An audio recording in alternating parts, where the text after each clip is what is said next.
So I just like to cut these into equal pieces so that when they roast evenly.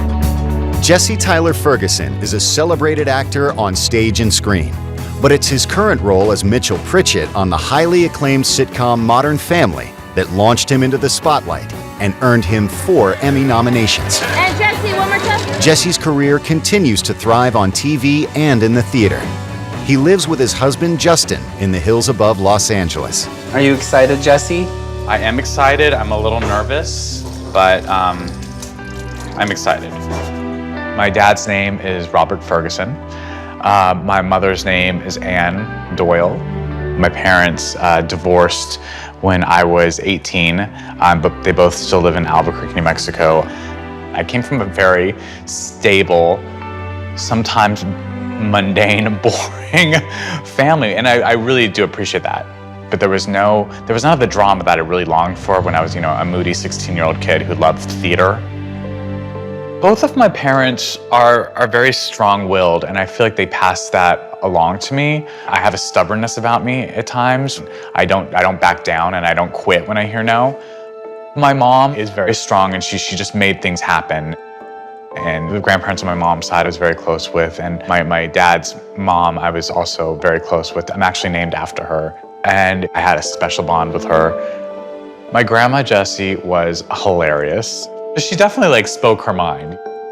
She passed away 6 years ago. She was a great lady.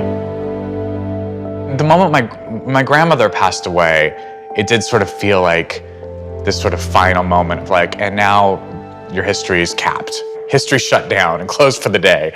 And you don't have that person to talk to get those personal stories from. I am very excited to explore my dad's side just because I get sad because I think there's so much I don't know about my history, and my grandma's gone. I want to fill out those branches of the family tree because right now it's like a stump. It's this really sad stump with one branch. I need to feel like it has more going on up here. So I'm heading to my hometown, Albuquerque, New Mexico, to talk to my dad, Bob Ferguson.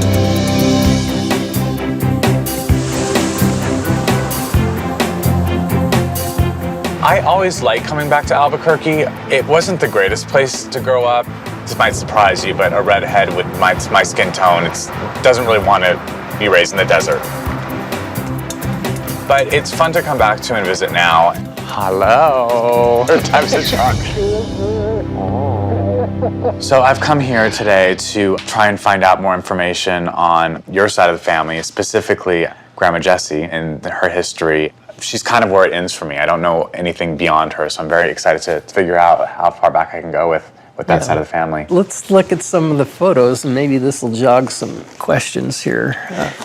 This was an early picture. This is one of my favorite pictures of you. I was very cute. You were a cute little hockey puck. This is a picture of my mother. It's a very classy photo. I've seen this picture. I want a copy of this. This is Grandma Jessie. Yeah. And this is my maternal grandfather, Jesse Wheat Uppercute. Okay. I did not know I was named after him as well. All right, so this is Grandma Jessie's dad, my great-grandfather. Correct. J.W. Uppercute. Look at that top hat. Yeah. Well, he was a lawyer. So how they did. I play a lawyer on television. I know something about that. Never knew him. I do remember my mom saying that he was born in Maryland. He looks like you, Dad. Mm-hmm. A little bit. Christmas Day, 1923. A modest token of affection from your husband. To Elizabeth Uppercute. So this is Elizabeth, my great-grandmother. Correct. It's very modest. I love that this is his token of affection. Just him looking very mad. Wow. That's where your knowledge ends, too. Pretty much. Kind of where mine does. Yeah. I just learned that my great-grandmother was Elizabeth and my great-grandfather was Jesse Wheat Uppercute. So Grandma Jessie and I obviously got our names from him. So now I'm curious to see if I can find anything about my great-grandfather online. We should Google Jesse Uppercute, Law, Maryland. All right, I'm not seeing anything here, so Well, maybe you can refine the Google search. And I've seen my grandfather's name spelled with an E on the end. okay. Jesse, upper Q with an E. Yeah. The Baltimore murder. Oh my God. Baltimore, Maryland, August 27th. Miss Amelia Wheat, age 78, residing at number 634 Lombard Street, was murdered in her bed by shooting at about 2 o'clock this morning.